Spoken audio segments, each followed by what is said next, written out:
Hey friends, thanks for joining us for Good God Talks here on YouTube.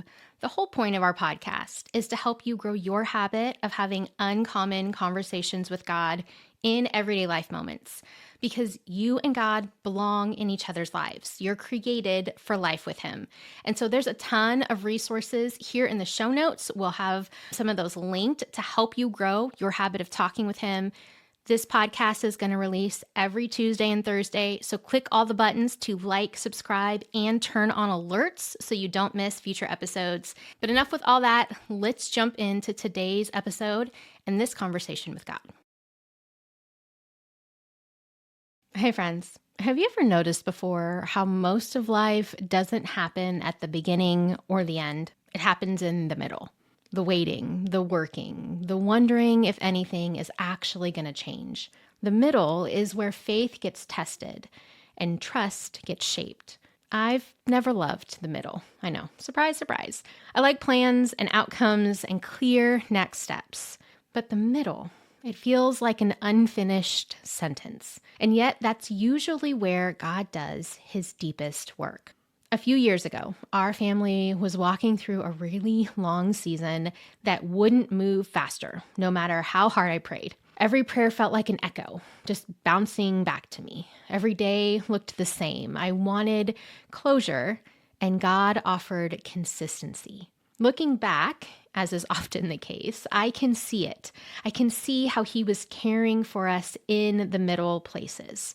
He was feeding me daily. And I just didn't know yet that that is what eating manna feels like.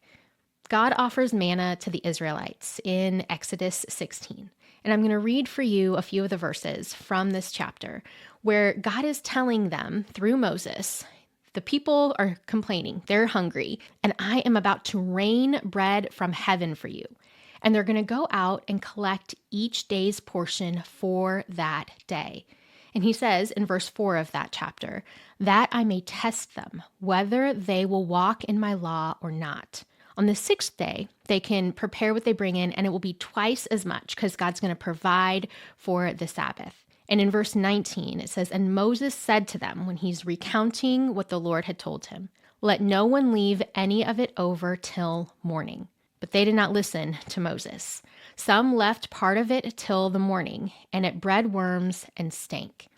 Now, Israel was a newly freed people from slavery in Egypt, but they were still learning how to live as God's people. They wanted security in the form of a stockpile, and instead, God offered them rhythm. Every sunrise was another chance to trust that God would show up again. The wilderness became their classroom for dependence. Now, historically, manna wasn't just food, it was formation. It trained this nation to believe in God's steady goodness rather than their own control. And theologically, it points forward to Jesus, our true bread from heaven, who still feeds us one day at a time.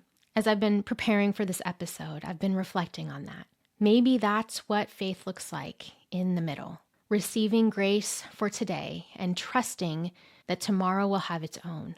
Maybe God doesn't rush the middle because He has such good purposes for it. Because the middle is where relationship grows roots. You might not see the full picture yet.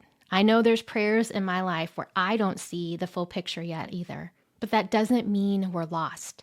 That means we're learning to receive God's daily bread. God's presence isn't waiting at the end of this season or this life's chapter.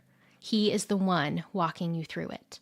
And so here's a question that you can take to God today and ask Him what else He will share with you. God, what are you providing for me today that I might overlook if I'm focused on tomorrow? I'm so excited for what He wants to share with you. Have a good talk.